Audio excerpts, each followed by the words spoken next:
আজকে কর্তামশাই বাজার থেকে অনেকটা মৌরলা মাছ নিয়ে এলো। তো তারপর আমাকে ডেকে নিয়ে বলল, চটপট বানিয়ে দাও তো তোমার চ্যানেলে। তো আমি তো দেখে নিয়ে খুব খুশি, যেহেতু আমার খুব ফেভারেট মাছ। তো আমি তো খুব খুব খুব খুশি হয়ে গেলাম যে হ্যাঁ, অনেক দিন ধরে এটা বলছিলাম আমি যে এটা আনবে এটা আনবে, তো সময়ই হচ্ছে না আনার। আর আজকে তো মাদার্স ডে স্পেশাল, তো তার জন্য ভালোই হলো আজকে এটা আমি বানাবো। তো চলুন আজকে আমি দেখে নিই যে কি বানাবো এটা দিয়ে। এটা আমি বানাবো আজকে এটা দিয়ে চচ্চড়ি বা ঝাল দিয়া, যেটা খুশি বলতে পারেন। এই যে মাছগুলো আমি খুব সুন্দর করে ধুয়ে একটা প্লেটে সাজিয়ে নিয়েছি, দেখতে কত সুন্দর লাগছে। মনে হচ্ছে আমি দেখি, খাবো না, রান্না করব না এটাকে। তো এটাকে আমি ভালোভাবে ধুয়ে নিয়ে নিয়েছি। এরপর এর মধ্যে হলুদ নুন মাখিয়ে পরে আমি রেডি করে রেখেছি। এরপর আমি এটার সঙ্গে যা যা উপকরণগুলো লাগবে, এটা আমি একটু পটল দিয়ে করব, আপনারা এভাবেও করতে পারেন, ভালো লাগবে। যেহেতু চচ্চড়ি তো সব কিছু দিয়ে করা যেতে পারে।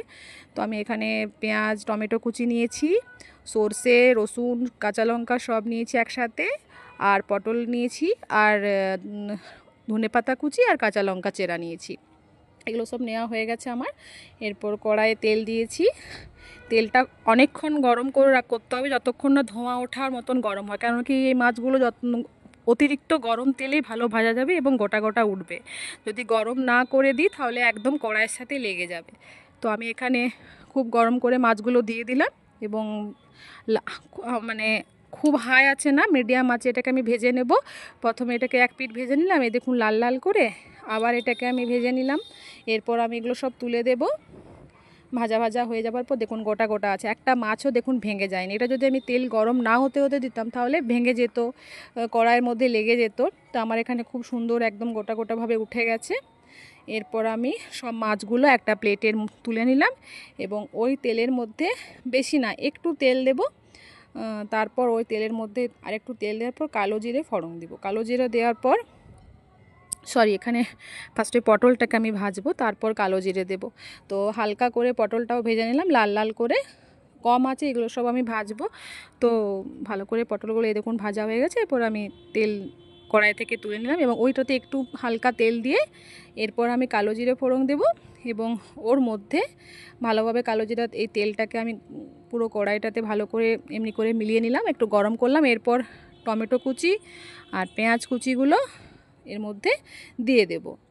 তো আমার এই চ্যানেলের রেসিপিগুলো আপনাদের ভালো লাগলে অবশ্যই লিখে জানাবেন, আর সাবস্ক্রাইব কিন্তু করতে ভুলবেন না, অবশ্যই করবেন। তাহলে আমি নতুন নতুন রেসিপি যখন দেব তখন আপনাদের কাছে সহজেই নোটিফিকেশান চলে আসবে।